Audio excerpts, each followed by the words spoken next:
Let's dance in style, let's dance for a while. Welcome, everyone. We're only watching the skies. Welcome, come on in. Great to see everybody. Come on in. Hello, everyone. Welcome. We've just got a view here of the Baja campus. We do a little spotlighting for everyone. We've got some throwback music for you, Forever Young. It's a pleasure to have everyone here today. Come on in, get settled. Beautiful. All right. Welcome, everybody. Forever young. I want to be forever young. And on that note, let's all be forever young. Welcome, everybody. My name is Carrie Cardinelli. I am the Senior Vice President for Digital at MEA, the Modern Elder Academy. And it is my distinct pleasure to welcome Chip Conley and Dr. Mark Hyman to the stage. Let me just quickly introduce the two of them, and then we're going to kick this off. This will be a fun, interactive conversation. Feel free to pop in the chat. Where are you from in the world? We have such a huge global audience that come to enjoy these conversations. So tell us, where are you in the world today? We'll be taking questions a little bit later on in the hour. So let's begin. Chip Conley, who is sitting at the MEA Baja campus right now, hospitality entrepreneur and New York Times bestselling author and founder of MEA, Modern Elder Academy, where a new roadmap for midlife is offered at the beautiful oceanfront campus in Baja Sur, New Mexico. And gosh, I can't speak today. And Baja Sur, Mexico, and soon to be the Santa Fe, New Mexico campus. Exactly. It's a mouthful. Chip's 5 books have made him a leading authority at the intersection of psychology and business. Chip was awarded the most innovative CEO by the San Francisco Business Times and is a recipient of hospitality's highest honor, the Pioneer Award. And he holds a BA and MBA from Stanford University. And Dr. Mark Hyman, MD, practicing family physician and internationally recognized leader, speaker, educator, and advocate in the field of functional medicine, happens to be in DC right now. He's the founder and director of the Ultra Wellness Center, founder and senior advisor for the Cleveland Clinic Center for Functional Medicine, a 15-time New York Times bestselling author, and board president for clinical affairs for the Institute of Functional Medicine. He's the founder and chairman of the Food Fix campaign, dedicated to transforming our food and agricultural system through policy. He's co-founder and chief medical officer of Functional Health, and the host of one of our leading health podcasts, The Doctor's Pharmacy, with 150 million plus downloads. He's a regular medical contributor to TV shows and networks, including CBS This Morning Today, Good Morning America, The View, Fox, and CNN. And with that, Chip, I will let you take it away. And thank you so much for being here, both of you. Mark, #1 best-selling book, New York Times, all of the lists. Tell us, first of all, I am such an admirer of your work because as a fellow author, I'm impressed by how you get the word out on your book so well.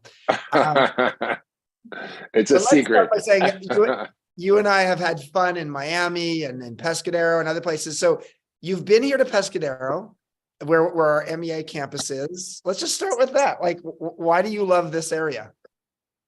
Oh, well, it's just one of those places where, the world feels like it stops and you get to just be. It's got a, beautiful sort of intersection of mountains and desert and ocean and incredible people. It's like a little oasis in the world from all the shit that's going on. So I kind of just love the vibe. Beautiful. Well, we want to see you here more often, and maybe someday we'll do a workshop with you. Love that. So tell us a little bit about your journey to becoming maybe the most famous functional medicine doctor in the world, and how that's led to this particular book, Young Forever. Thank you. Well, appreciate that, Chip. It's great to be with you all. I love MEA and what you're doing. And, like many of us who, find ourselves in sort of places that we didn't design, I just didn't really choose this. It chose me. And I I think if most of us look back at our lives, we see the things that are really important. We really have had just show up in our lives and point us in the right direction. And I was 36 and I got very sick with chronic fatigue syndrome. After living in China, I got mercury poisoning. My whole system collapsed, and I really understood that the medical system had no answers, and that my training was pretty much useless in trying to figure out what was wrong with me. And I knew it wasn't psychological, and I was, told to take antidepressants or sleep medication or this medication or that medication. I'm like, I know this is not in my head, and I know something's wrong. And through that process, I discovered functional medicine, which is a whole paradigm shift in understanding of human biology and disease that is more focused on the science of creating health than on diagnosing and treating diseases. And the basic philosophy is if you create health, disease goes away as a side effect. The body has certain requirements, like any biological system, to thrive. And if you don't provide those ingredients for thriving, or you remove those ingredients that are causing impediments to health, that actually your body starts to create massive dysfunction. So functional medicine is about how do you create optimal functioning in the body. And I, basically just dove in so deep that it kind of opened a world for me where I was able to heal myself, heal my patients. And I began to realize the importance of, food and food as medicine, and understanding how to really activate the body's own innate intelligence for healing. And so this book, really, Young Forever, is the culmination of my life's work in all the things I've learned over the last 30 years. Thank you. And how do we take that science and apply it so that we can activate these miraculous healing systems that are embedded within us that often we mostly interfere with by our lifestyle and various habits we have, environmental toxins, and all the things that we're exposed to that we actually can change. So it's kind of an exciting moment where the field of longevity research is actually highlighting a lot of the ancient principles that we've talked about and discovered about the body with functional medicine, but they haven't gone far enough to really look at what are the causes of these dysfunctions. So we talk about in the book the hallmarks of aging, which are these processes that seem to go wrong as we age that underlie all disease. Like, instead of treating heart disease and diabetes and cancer and Alzheimer's all separately, they really all have the same common roots, which are these dysfunctions called the hallmarks of aging. But as a functional medicine doctor, my approach is why.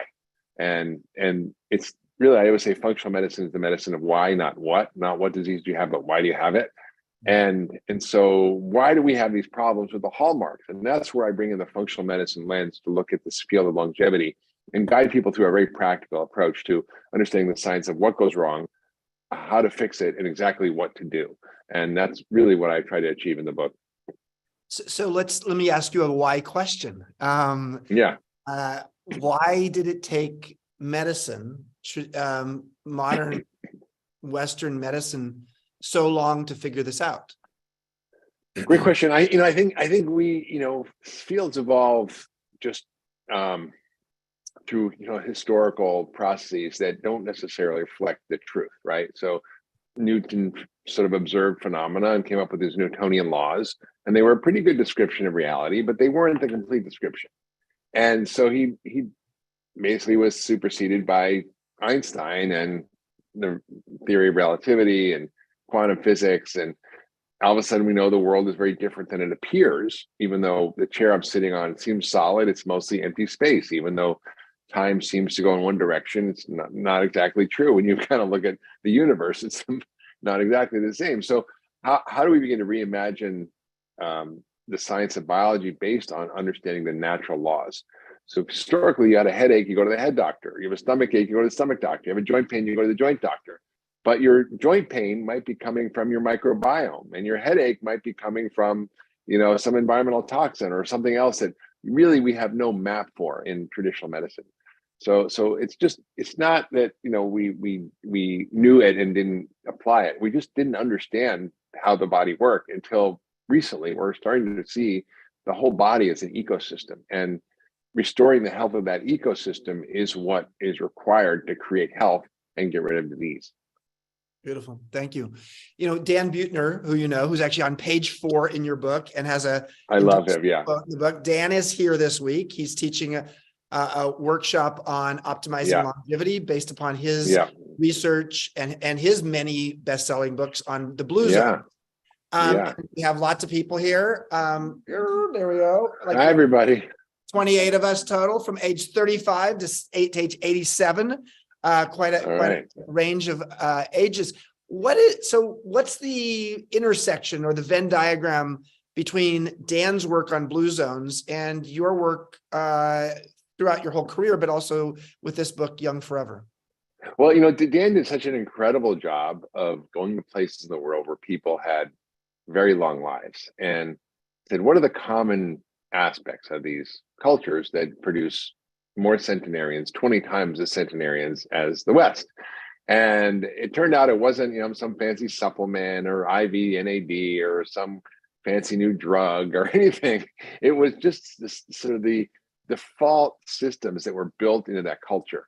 They ate whole real food that was unprocessed, that was very close to nature. In other words, they ate a lot of wild food. They ate heirloom species. They had really none of the industrial food system within their culture.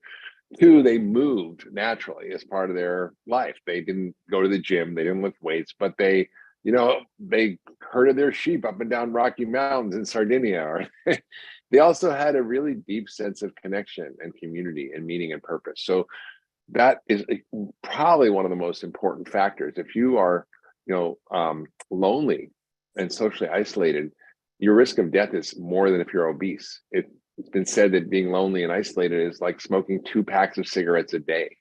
So it is that aspect of social connection. Listen, Mark, if you were smoking 2 packs a day, I wouldn't want to be near you either. But you'd sort of smell a little bit. But it's true. But the community piece is so huge. So I think these elements that he identified that are common to these cultures are really universal principles, and they're really foundational in my book, Young Forever. But then there's like more science and granularity behind it, because these cultures are not going, so what is the science of longevity and how do we apply it and what do we know? And they're like just doing their thing, and I think there's on top of that, there's this exciting sort of revolution in our understanding of the underlying mechanisms of aging, the things that go wrong, how to address them. And if we understand those things that go wrong and use various practices like hormesis, for example, which we can talk about, which is stresses that don't kill you but make you stronger, or time-restricted eating, or various kinds of nutritional compounds, phytochemicals, or even supplements, or even medication that can activate these longevity pathways that are built into our system, we can kind of create the 2.0 of the blue zones in a sense. We lay all those foundational concepts, but we layer on also things that we know, given our modern lives, we may need to use to support ourselves. So thank you. You in the book and in public discussions, you've said that you're 63 in terms of your chronological age, but you're 43 in terms of your biological age. Explain a little bit more about that. And are we moving into an era where over the next 5 or 10 years, there's going to be a bunch of companies that are going to become sort of famous or well-known for the fact that they help us to understand our biological age? Yes. When we show up in a job interview, Jim's right here. Jim's 87, and hey, Jim. And Jim is 87. And wow, he looks good back there. He's very good. And, when it comes to his biological age, he's probably 72. When it comes to his sense of humor, he's 16. So let's talk about that. Like, tell us about your 63 chronological, 43 biologically. How does this relate to health span, lifespan, et cetera? Yeah. So there's a lot in there. I'm going to unpack a little bit. So, you just sort of ended with lifespan, health span. I think it's an important frame. Basically, our lifespan is how long we're alive. Our health span is how long we're healthy. And usually the last 20% of our lives, we're not healthy, which means we're at the doctor's office, we're on medications, we're in the hospital, we have surgeries, we're not well. And so we want to get our health span to equal our lifespan. The question is, what causes us to have a degraded health span? It's the problem with these fundamental things that go wrong called the hallmarks of aging. And a lot of them are influencing our epigenetic programming. Our epigenome is basically the controller of our genes. Our genes are fixed. You maybe like a piano keys. There's 88 keys on a piano, but a piano player can play ragtime, jazz, classical, rock, reggae, whatever you want on a piano. So we have infinite, ability to regulate what genes get expressed, turned on or off, and how that affects our aging. And so everything that we do in our lives, what we eat, how we move, how we think, our relationships, environmental toxins, our microbiome, our beliefs, all of these things are washing over our DNA, influencing our epigenome, and regulating our genes to actually turn on aging genes, things that accelerate aging, or to reverse aging. And so we can influence our epigenome. It's called epigenetic reprogramming. Now, there's very simple ways to do it through lifestyle. There's also now discussions about, using all kinds of fancy technology, like Yamanaka factors and other interventions, which we can get into, that are kind of sci-fi, but actually can reprogram your biology to a younger you. So I'm 63, but biologically I'm 43, because most of my life I've been practicing habits of exercise and eating healthy and meditation and yoga and, taking my supplements and doing my things based on functional medicine. So I've been able to actually have a 20-year gap between my actual chronological age and my biological age. And that can even go backwards. I want to try to get to 25, maybe. We'll see. But we know that using different scientific interventions, we can start to measure what we call these epigenetic programming patterns. It's called DNA methylation. And it's a test you can do with a blood test that looks at your own epigenome and looks at the rate of aging. So are you aging faster or slower than your chronological age? Now, if you get a number, let's say you're 62, but you're actually turn out you're gonna be 70 on your biological age, that can be reversed. And there are a number of studies that show, with different interventions from lifestyle, diet, even certain supplements, medications, that you can turn back the clock anywhere from 2 to 5 to 10 years. And I think that tells us that we can reprogram our biology to a younger self. And that's what really my book is about. It's how do you do that? What are the practical aspects of applying the science of longevity to your own body and your own life, so that you can start to aggregate these changes that will reverse your biological age. And then you can check the test and recheck it a year later and see what happens. So the point isn't to just live longer and be hedonistic. It really speaks to a lot of the work you're doing it with MEA, which is to how do you reinvent the second half of your life and be in contribution in the world, be vibrant and active and connected, and actually bring wisdom and meaning and insight into the world that we've all accumulated as we get older, that often gets sort of wasted because we feel like crap for the last part of our lives when we could be giving back. We're actually just, sitting at home watching TV because we feel like shit. So I think that's really the promise here is that, just as you're exhibiting with MEA, we can actually revitalize our life even when we think we're supposed to be winding down and retiring. And that's kind of an old idea. But in order to do that, you can't just do it on a intellectual level or spiritual level.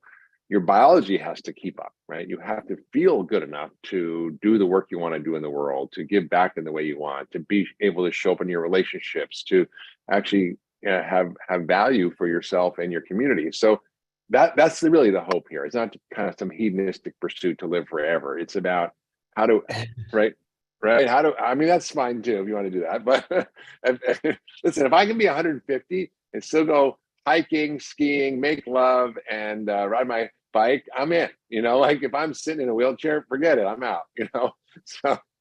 So actually, don't let you went there. So let's talk about that for a second. So most of you're less about sort of biohacking.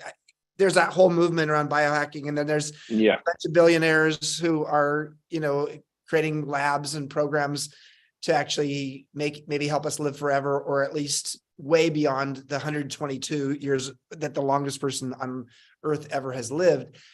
They're usually men, they're usually white, they're usually sort of like privileged in some way. And is there an element to this that's sort of, why is it that most of the people who are so interested in biohacking fit that demographic profile? Well, I mean, because they're not probably dealing with the lower rung of Maslow's hierarchy of needs. So they have time to think about things that most people don't have time to think about, which is, how do I optimize everything in my life? And I think if you're just trying to scrape by and make a living and paycheck to paycheck, it's a hard thing to think about, what is biohacking? But in a sense, functional medicine is the original biohacking. It's actually, how do we hack our biology so that we can turn on this ancient, brilliant, embedded longevity, healing, repair, and renewal system. That's what's so exciting about this discoveries now in science, is that we never understood what health was. We were good at labeling and naming diseases and looking at a microscope at the pathology and looking at x-rays and blood tests and seeing what's wrong, but we never understood how to see what's right. And so for the first time, we're understanding that we have these amazing systems in our body that we just have to turn on in order to be healthy. And so, for example, when you cut your skin, Chip, you don't go, okay, please recruit some stem cells, and I would like you to go to this finger and then activate these growth factors and turn on this, pathway so you can close your skin and heal it. Your body just knows what to do, right? We all have a healing, so we understand that. We have a cut and it heals, but that's happening on the inside too. The problem is, as we get older, your cuts don't heal as well. But that's not a natural phenomenon. Those are the things that have to do with entropy, and we can fight entropy. Like if you have an old house, it requires a little more upkeep, right? If you have a 2023 Toyota Camry, you drive it off the lot, you probably don't have to do anything to it for 100,000 miles. But if you have like a 1936 Mercedes, Roadster or something, it's going to require a little more tune-up and help, but it'll still run. So I think we have the ability to understand how to work on these longevity pathways and longevity switches and turn them on so we can actually activate our body's own healing system. Beautiful. So I want to understand a little bit further, what are some of the routines? Like, what are your morning routines? The kinds of things that you do that are life-sustaining. You sort of hinted at some of them before, but maybe let's just say three. If there were three things that our community, we have, 1,500 people who actually signed up for this. Lots of them will watch it later. We've got 550 on the call right now. What are three things they could do? And by the way, those of you who are asking questions in the chat, we will open it up for live questions in about 10 minutes. So if you want to go ahead and raise your hand now, you're welcome to. It gets you at the front of the line. Mark, what are three things that people could do? Well, I do actually, in my book, I have, what my daily or weekly kind of monthly routines are. And a lot of it's sort of something I do regularly, and some of it's like wish list stuff that I would love to do if I could do it. But it's not that hard, and it doesn't have to take that much time. And it really is just about structuring your day and your life to build those habits. So I try to get 8 hours sleep at night. I wake up, meditate for 20 minutes. Then I like to journal. And if I, get 10, 15 minutes, half an hour, depending on what's going on, just to kind of really clear my head, to really take a look inside and see what's up, and, just sort of sort through the things that on a deeper level that are going on in my life. And then I'll do my band workout. I use Tom Brady's program because it's bands and I can travel with them, and there's less injury and using hand weights. All the weights are fine. And I'll do a routine for 30 minutes, high intensity. I'll have my sauna turned on. I have a sauna and I have a steam. So I'll usually go in that for 10, 15 minutes. And then I go in an ice bath, which is like basically a hormetic process. And then I'll make a protein shake. And I call my healthy aging shake. The recipe's in the book. But I add in regeneratively raised goat whey. And the reason I use goat whey is it's less inflammatory than regular cow. And whey protein is the most important protein you need as you get older to build muscle, because we have something called anabolic resistance. As we get older, it's harder to build muscle. So the key is to use a concentrated load of muscle after a 14 to 16 hour fast overnight. So when you're in a fasted state, instead of having sugar for breakfast, which is what most people do, bagel, cereal, muffin, sweetened coffees, French toast, pancake, the list goes on. It's the worst thing you can do. So protein on an empty stomach will actually turn on the protein synthesis you need to build muscle. And muscle is the currency of longevity, which is why I strength train, why I take this protein load. And I add to my shake a couple things. I add creatine, which helps build muscle. And I add something called MitoPure, which is urolithin A. It's a product we call it postbiotic. It's a compound that's found in pomegranate berries that gets converted by certain gut bacteria into this postbiotic, which you absorb, which then cleans up your mitochondria and activates muscle synthesis and actually helps to improve strength and fitness. I put in my gut food product, which is sort of a multivitamin for the gut. And then I take my supplements, my little packet of supplements, and I have some ones that are just a basic stack of, multi-fish oil, vitamin D. And then I add on my longevity stack, which is NMN and also a few other things. But yeah. This is too much work. That's like, No, wait, it's I not. asked It for 3 and honestly, you gave me 33. and honestly, in an hour and a half, the whole thing is done. So I Okay, wake but up, an hour, my morning like routine- that's a lot. So like, okay, like get it down. Like wisdom is about distilling things. So if I Okay. were to take it down So, to okay, 3 things, what would okay, be the don't 3 eat- important things? Okay, I would say cut out starch and sugar. Don't eat 3 hours before bed, and take a 14 to 16 hour fast between dinner and breakfast.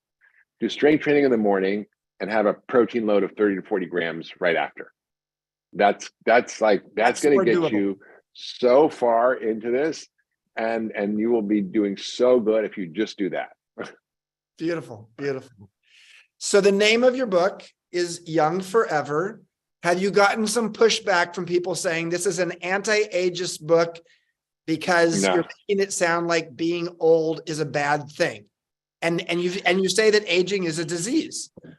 Tell us about I do. Yes. I don't think being older is bad. I think being frail and decrepit is unnecessary.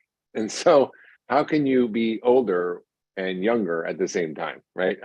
I think I joke and I say, I want to die young as late as possible. So I think that's the goal. So I don't think it's ageist in the sense that it's not saying that anything wrong with getting older or chronologically getting older. It's about how do we reclaim our health as we get older? How do we add more life to our years? How do we add more vibrancy, and how do we protect our brains and our biology so we can show up and be in contribution in the world? And I hate the word anti-aging. I hate that whole approach. I think I'm not anti-aging. I'm pro-healthy aging, and that's really the message of the book. Yeah, beautiful. Thank you. All right, let's go to some questions because there's a lot of questions out there already, and I just love the fact it's all women so far. Carrie Norton, let's go to you. Hi there. Thank you both so much. It's a great conversation. Dr. Hyman, I've heard you talk a lot about transforming the health system and on your podcast, and food as medicine. And I'm wondering how we can all band together to build a movement to do that. Oh, wow. Great question. Well, thank you. Right now I'm in Washington, D.C. I had dinner last night with the entire most of the subcommittee, health subcommittee of the Ways and Means Committee, which is in charge of all Medicare and food as medicine policies. I met this morning with the folks in charge of transforming our food system at the Health and Human Services Department, which are putting together a national strategy for how do we create a food as medicine governmental set of policies. And that came about because of a report I got commissioned through my friend Tim Ryan, congressman, who sort of showed that we have all these food policies that are often working at cross purposes and are screwed up. And we got in the bill, the appropriations bill, a mandate for the government to create a national strategy for addressing chronic disease and nutrition. And so I met with the team this morning, and so it's actually happening. I think, in terms of what needs to happen, we're having hearings next, and we're meeting, we're met with, probably 100 different congressmen and senators. I think there's a growing interest in movement in this. For sure, there's ways to help by, advocating with your local member of Congress or Senate. They'd love to hear from you about this. There's also the Food Fix Action Guide, which I created. If you go to foodfixbook.com, I think you can download the action guide, which has a whole set of things that people can do individually, that we can do as philanthropists or as business innovators, or policy changes that can happen. If people have means, I think donating to the Food Fix campaign is helpful because it drives our ability to make change in Washington. I learned today, for example, that the Office of Disease Prevention and Health Promotion gets about zero funding, and it's like, it's kind of a joke. So they're trying to do all this great work, and they have to go around with a tin can to all their departments and HHS and beg for money to get a little piece to do a little bit of work. We're now working with them to try to get $26 million through Congress, which I was meeting with Cory Booker this afternoon about it, to get that to help them develop a bigger strategy to address these problems. And it's everything from paying for medically tailored meals. It's changing front of label packaging. It's sending food marketing to kids. It's changing the SNAP benefit program, SNAP education, revising the dietary guidelines. I mean, the dietary guidelines are a joke, right? The dietary guidelines for healthy Americans.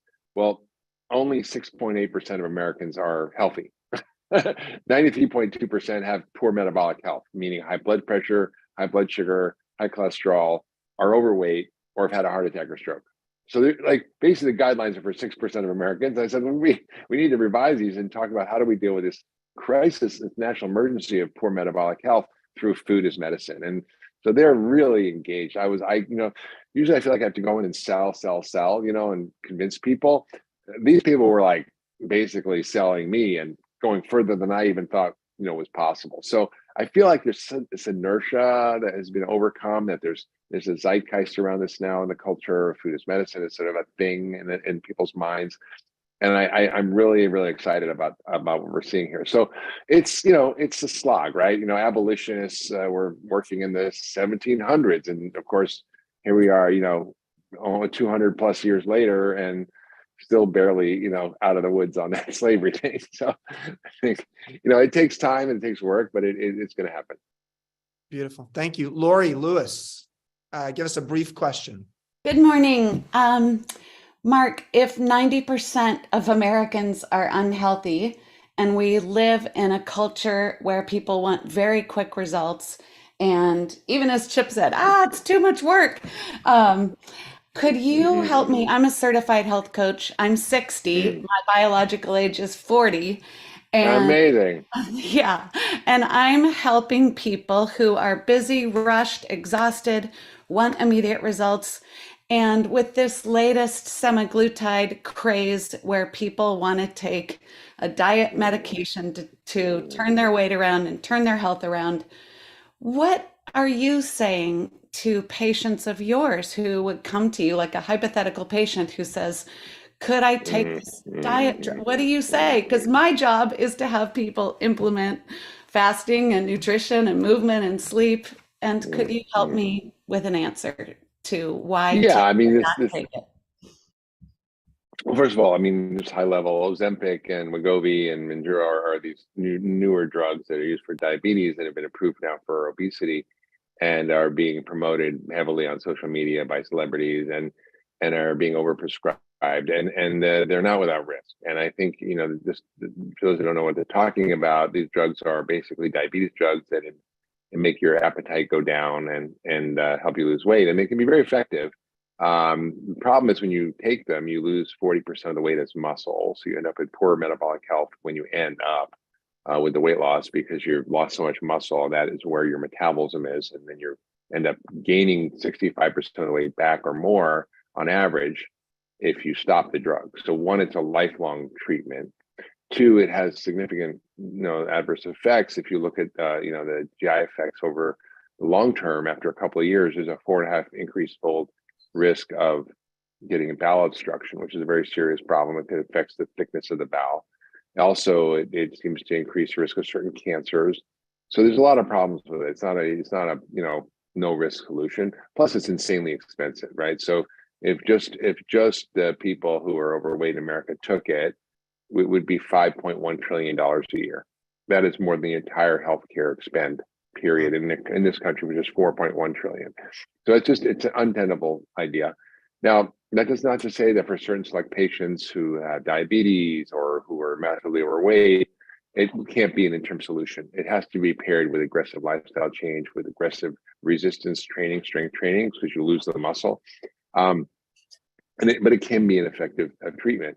I think it's not really a quick fix solution for most people. I think the truth is that diet and lifestyle work faster, better, and are cheaper, and the side effects are good ones. So I've seen people in pretty much a patient who was in Cleveland Clinic who was type 2 diabetic, severely obese with a BMI of 43, which is that's big, and heart failure, kidneys failing, fatty liver, blood pressure issues, 20,000 copay medications, 3 days of changing her diet. She was off insulin. 3 months, she lost 43 pounds. Her A1C went from 11 to 5.5, which is like basically hospitalized diabetic to normal.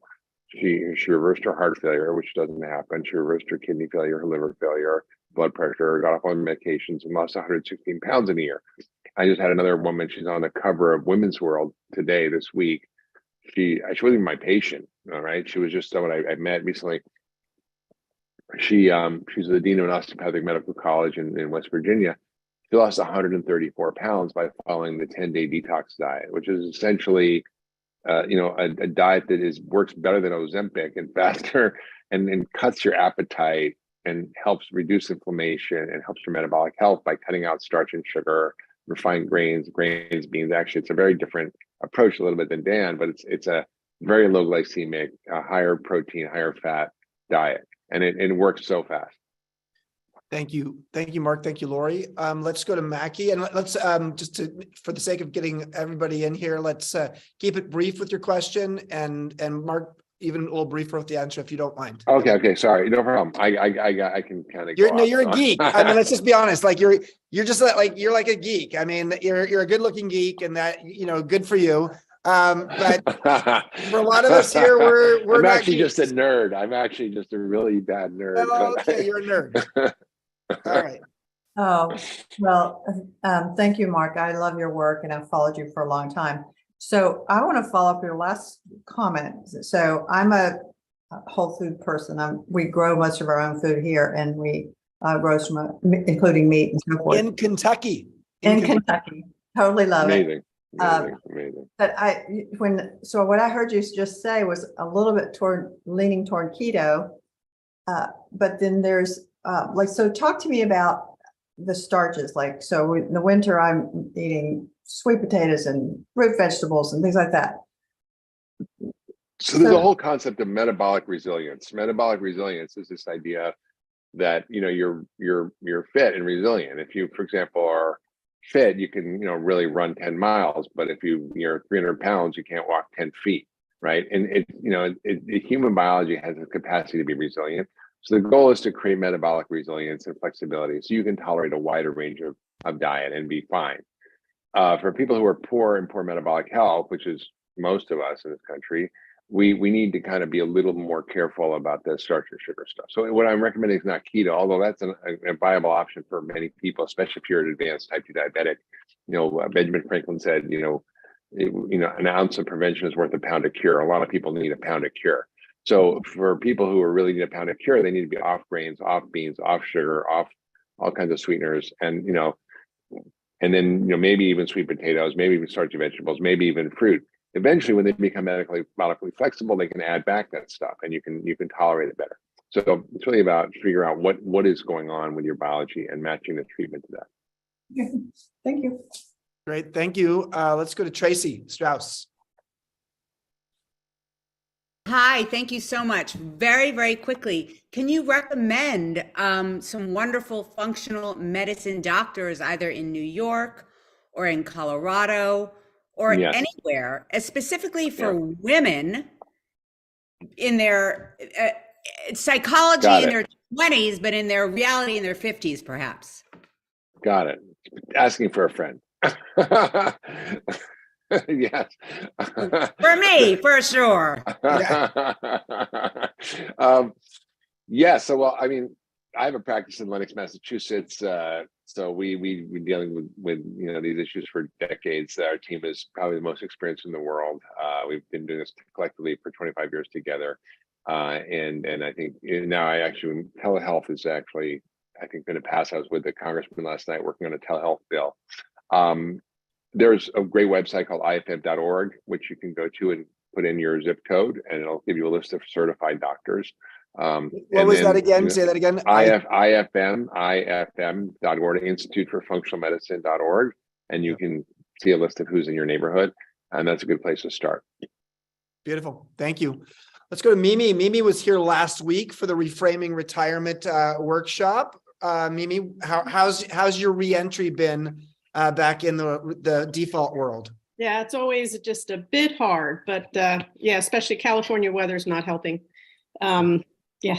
So Mark, I appreciate your work. I've been using functional medicine on myself. I've got an autoimmune disease for the past 10 years off all prescription. It's working great, and it's become my lifestyle. So wow. Amazing. One question I have for you is, as I dive deep into this, it's so hard to make sense of various people who I consider experts. So Chris Kresser says nutrient dense foods, and it's liver is the most nutrient dense.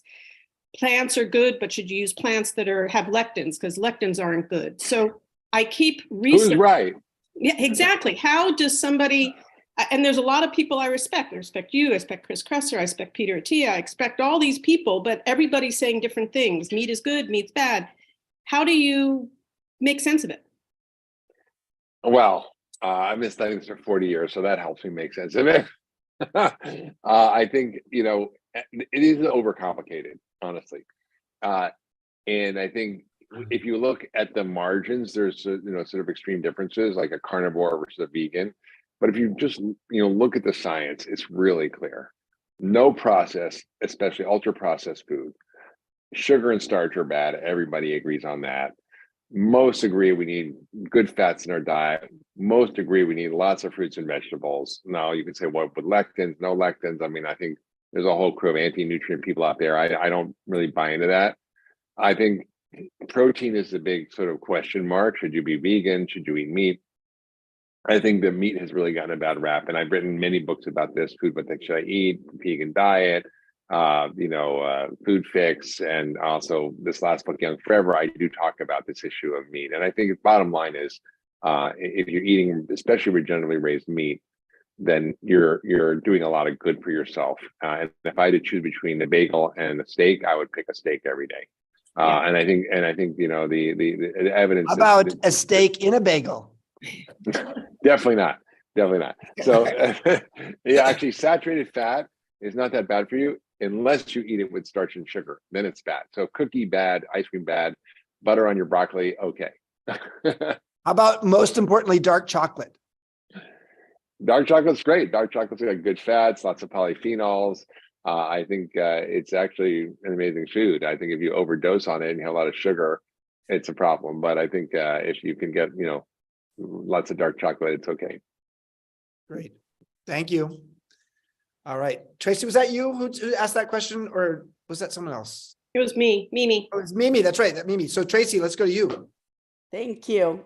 I'm recovering from jaw surgery, and it's been a real interesting experience in terms of the limitations of my diet.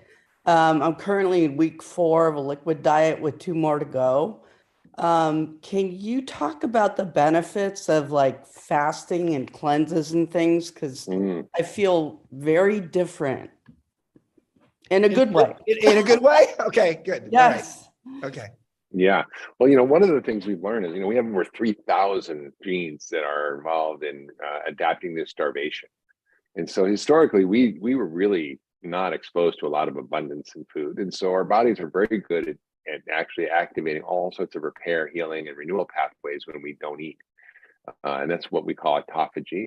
And I explain a lot of this in the book, but that's why we say, maybe a 16-hour overnight fast, or, don't eat 3 hours before bed. All these sort of pieces of advice have to do with giving your body a break from food.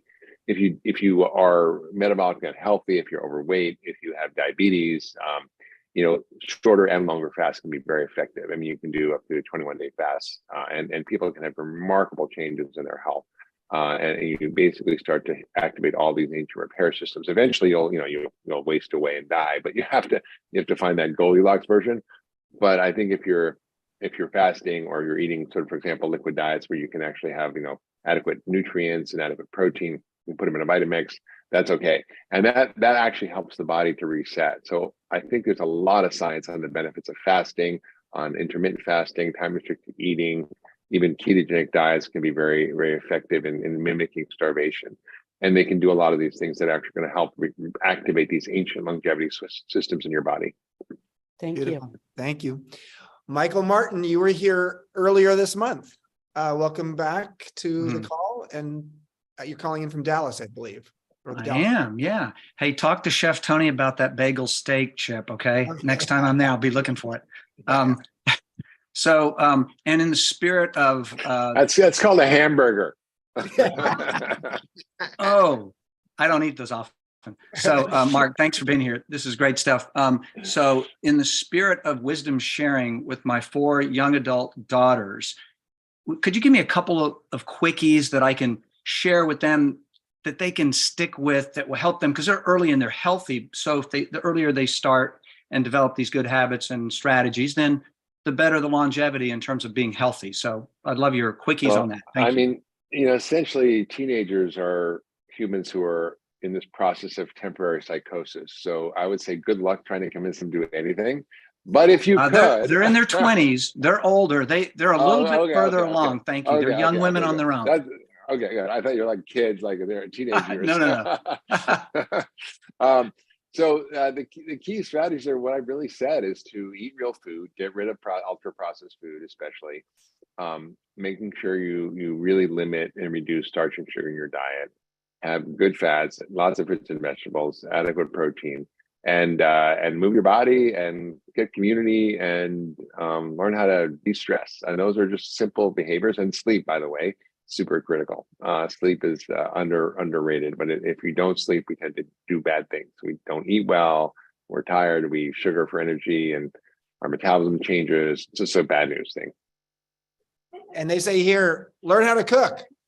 Learn how to cook. Yes, I would say that's a good one. I made sure my kids were in the kitchen with me from literally a year old. I had pictures of my, son, trying to make pancakes with powder and flour everywhere. But, we grew a garden together. We cooked together. They were in the kitchen making food with me all the time. I got a great book called Pretend Soup, which is a kids cooking cookbook, which is really fun, where you can make all kinds of fun, healthy kids food. Great. Thank you. Mel, you're up. Hello. Hi, Chip and Mark. Thank you for the opportunity. And Mark, great work that you've been doing. We're really happy with everything you've been doing.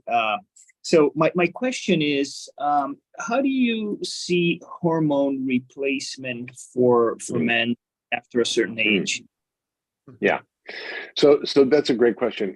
Hormone optimization therapy is a key part of longevity. And the question is, how do you optimize your hormones?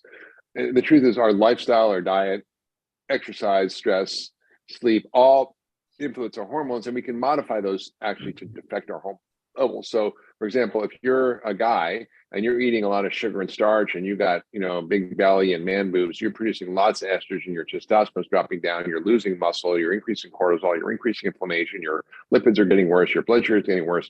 It's a metabolic disaster. So cutting out those things which are driving your hormones to be screwed up is so key. So cutting out starch and sugar, alcohol, those are the worst for male hormones. Protein is really important, but also fats, because your cholesterol is made, your testosterone is made from cholesterol. So you need good fats, even saturated fat, and resistance training. Lower body, particularly big muscle resistance training, is really good at boosting growth hormone, boosting testosterone, and can really help. Now, for those people who need it, and I don't oppose this at all, but using bioidentical hormone replacement therapy for men and women can be a really great strategy as they age for helping them retain their vitality, energy, and muscle mass. Great. Thank you. But I just, like, I have a guy who's 79 who's in my practice. I checked his male hormone levels. He works out every day. He eats really great. And they're like the 35-year-old. So he doesn't take hormone replacement therapy. So my hormone levels aren't so well right now because I'm on Lupron. Because Mark, my prostate cancer moved to my limbs. I know. So I'm draining my body of testosterone. So I'll be glad when it's done and I can rejigger my testosterone back. So let's go to Trisha Herrick. Hi, thanks for having me. Great timing, because I was going to ask specifically about women and peri and postmenopausal, because I've been following all this research for so long, but it doesn't necessarily seem always specifically tailored to women. I don't care that the books are written by men, but there's just, I've noticed in my own body how different life is through all those changes, and I've had lots of issues, which I eat the way you say I should eat. I sleep 8 hours. I do resistance training, all those things. Yeah. And yet, you All know. right, Trisha, perfect. Thank you. So the question is, what should you do? Well, sure, not me specifically, but I guess Just for women, yeah. the I mean, I plea do is- address that in the book. I address the sort of epidemic of hormonal dysfunction that's caused by our lifestyle and society, and also environmental toxins, which often we have little control over, other than reducing our exposure through diet and household products and skincare products. So I think, you know, women's hormonal systems are much more sensitive than men's. They're much more responsive to fluctuations in our lifestyle and diet and environment and toxins. And so there are ways to actually fix that. You're fixing your microbiome, reducing your exposures to environmental toxins, learning how to de-stress, making sure you have those basic lifestyle things. If those are still not doing the trick, there's a lot of ways you can support women. And I think, you know, there was an era where every woman was getting hormone replacement therapy with menopause, and that turned out to be a bad idea because they were using Premin and Provera, caused all kinds of problems. They had a $1 billion study of over 160,000 women. They had to stop the study because women were dying who were taking the hormones and getting heart attacks. So it kind of led to this period of like, no hormones. And that was a bad idea too. So women were left kind of in a lurch. And now I think there's a resurgence of understanding that we can personalize the approach, that we can use bioidentical hormones, that we can use low doses, that we can use them topically, that we can use them where we need them. For example, you know, for sexual dysfunction, I'll often give women intravaginal estrogen and also clitoral testosterone, which is topical and is not, you know, driving all these changes systemically, but has really powerful local effects and can solve, for example, problems. So it's depending on what the symptoms are, what's going on, and what you're doing, we would customize the approach. But I agree, it's a big issue, and it's something I dealt a lot with. Great, thank you, Bonnie. Not Sachs. personally, obviously, but as a doctor. Understood. Bonnie. You're on mute.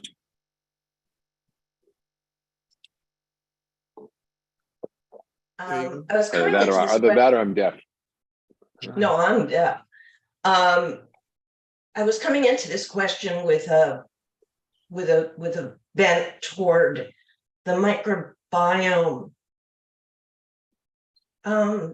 definition and how everything starts in the gut. Yeah. And I have celiac. So it frightens me that my gut is not working the way it's supposed to work. And how does that play into all of this? Yeah. Well, you know, I think I just want to add so that it's, and how does alcohol fit? Oh, and how does alcohol fit? Good question. Thank you, Bonnie. Yeah, so the microbiome it has recently been added to one of the hallmarks of aging. I included it in my book because I thought it was such a powerful driver, and it wasn't included in the original hallmark. So I added it, and then they recently added it. And I think it plays a huge role in our overall health. And just because you have celiac disease doesn't mean that your microbiome has to be bad. If you're off gluten and you've done the work to repair your gut from the damage it caused when you ate it, you should be fine. But as we age, our microbiome degrades, and we often need to take care of it. And I think most of us don't know how to tend to our inner garden. We don't know how to actually optimize our microbiome through our diet, through lifestyle, through pre and probiotics, and through polyphenols, which are super important plant phytochemicals that fertilize the good bugs. So learning how to take care of your gut and tend your inner garden is really important. I include a lot of that in my book. So it's really described how to do that. I think, you know, we may need extra help depending on what's going on with us with a functional medicine doctor, but we actually are now able to sort of help people reset and restore their microbiomes. Great, thank you. Rob Hanna from Austin. Thank you, Bonnie. What up, Chip? Hi, Mark. Hi, Rob. I want to double down on your earlier statements about therapeutic fasting. It works wonders, and I've been doing it for 30 years, so anybody should really dig into looking at that as a cultivated skill. My question to you is about metabolic flexibility, where you see a lot of people, and this is for the 6%, not the 93, where you see a lot of people sort of get banked down into keto diets and end up sort of hanging out there. I'm very intrigued by a more healthier approach in terms of like not always being banked in keto or running away from glucose. And what's your experience with sort of investigating that, and especially for our age demographic of 50 plus? Well, the thing is, as we get older, we just become more insulin resistant. There's a sort of an entropy where we lose muscle and we get it replaced with fat in our muscle, and that is what we call sarcopenia, and that's a inevitable problem if we don't do aggressive steps to prevent and reverse it, which includes resistance training and actually the right amount of protein and getting off the starch and sugar. With that said, I think, being keto all the time is not actually probably a good idea. I think that if you look at historically, and this is where the studies on fasting are really interesting, fasting is really effective, but refeeding is actually when a lot of the benefit comes. So when you refeed, and what you refeed with allows your body to enter into a state of repair and growth to build the stuff that you need to be healthy. So that's a really important kind of thing to understand. If you just fast all the time, you're going to die. And if you eat all the time, you're going to die. So you have this, have to have this proper balance. And I think, if you are metabolically fit and flexible, you can tolerate a wide range of foods, and you can do a continuous glucose monitor, and you can see, gee, how do I respond to X, Y, or Z food?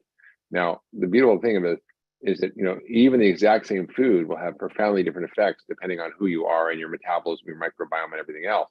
So you can track actually, I can eat a peach, but no, Johnny over here, he can't eat a peach, and because his metabolism is screwed up. Well, how do we get him to eat a peach? Well, we have to kind of correct the metabolism. So that's really the key here. Great. Our last question is going to, unfortunately, we don't have time for more, from Wendy, who's calling us from, if I'm not mistaken, from the Bay Area. Yes. Yeah. So Wendy, brief question, if you don't mind. Thank you. Yes. Hi, Chip. Hi, Mark. Hi, MEA people. Okay, 2 questions. How do I find a functional medicine doctor trained by you? Second question, tell more about your prison study and the results of that. Well, trained by me would be, our practice in Lenox, Ultra Wellness Center is pretty good, and also the Center for Functional Medicine at Cleveland Clinic. But the truth is, I've been involved in functional medicine education for 30 years, and I'm on the faculty. I was the chairman of the board of the Institute for Functional Medicine. So if you look at the people who've been trained through there at the ifn.org and go find a practitioner, you'll hopefully find someone. And what was the second part of your question about? But what food was involved in your prison study and the outcome? Oh, the prison study. Oh, yeah, prison study. So I think, there wasn't my study, but there's a lot of evidence on violence in prisons and juvenile detention centers. And what they found in a number of different studies was by swapping out junk food for real food, they were able to reduce dramatically violence. So for example, 56% reduction in violence in prisons who ate a healthy diet compared to those who didn't. And if you added a multivitamin, it was an 80% reduction. In juvenile detention centers, it was a 95% reduction in violence in the juvenile detention centers, a 75% reduction in restraint use, and a 100% reduction in suicides, which is the 3rd leading cause of death in that age group. So we know now that food plays a huge role in behavior, mood, depression, anxiety, and obviously cognitive function. So that data is just so compelling, and I think it speaks to our need to really understand that a lot of the crisis in our country on mental health is also related to food, not just obesity. We're going to have a last question here from Beth, who's here in Baja with us. By the way, lots of good information in the book about alcohol. And oh yeah, I didn't answer that question. Yeah. Yeah, and all of the detrimental effects of alcohol. But quick question. Tequila once a week. How about that? Tequila shots once a week. Okay. Fine. Oh, thank you so much. No margaritas though. Yes, something that's trending right now in a very significant way is genetic testing. And there's all these kits where you send in a sample and you get a report back of all of these things. And I'm just curious about your thoughts about that. And do you recommend that? And I have my reservations, but how are you feeling about that? I mean, you're worried about giving your data to the big brother and getting it taken advantage of? Or? I don't care. But I'm more about like the how accurate it is, and what people get that information. Are they are changing in ways that they really shouldn't? Yeah. So first of all, it's accuracy. Your genes are your genes, and the tests actually measure which genes you have. The question is, what does that mean? And most disorders that we have are not single gene disorders like Down syndrome or Huntington's chorea or some fixed genetic disorder like celiac or or even celiac is not so much, even because it can be variable. Not everybody who has the gene will get it. So, so there are about 20,000 genes. There's about 2 to 5 million variations in those genes. And what the genetic tests do is they measure what the variations are. And there are a number of them that are well understood, that are common in the population, that are amenable to intervention, and they can have profound incomes on the outcome. And I'll just tell you a quick story. MTHFR is a gene that is involved in metabolizing folate from your diet into something your body can use. If you have a certain pattern, it prevents this proper methylation, this proper DNA folate metabolism. So I had a patient who, well, actually, it wasn't a patient, was a director of a movie, Fed Up I was in, who had recurrent miscarriages. She ended up giving birth to an anencephalic baby with no brain. It was horrible. And so she read my article about methylation and said, "Doctor, I want my test done for this gene." He did the test. She had the problem.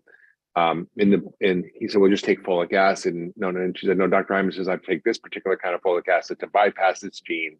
And she did, and she had a perfectly normal baby. And when we were going around publicizing the movie, she was breastfeeding the baby in the backseat of that car. So actually, they can be very useful, and it can customize your approach to your lifestyle and diet and supplements, and will give you a head start to see where you might be predisposed to things and how you can avert those problems.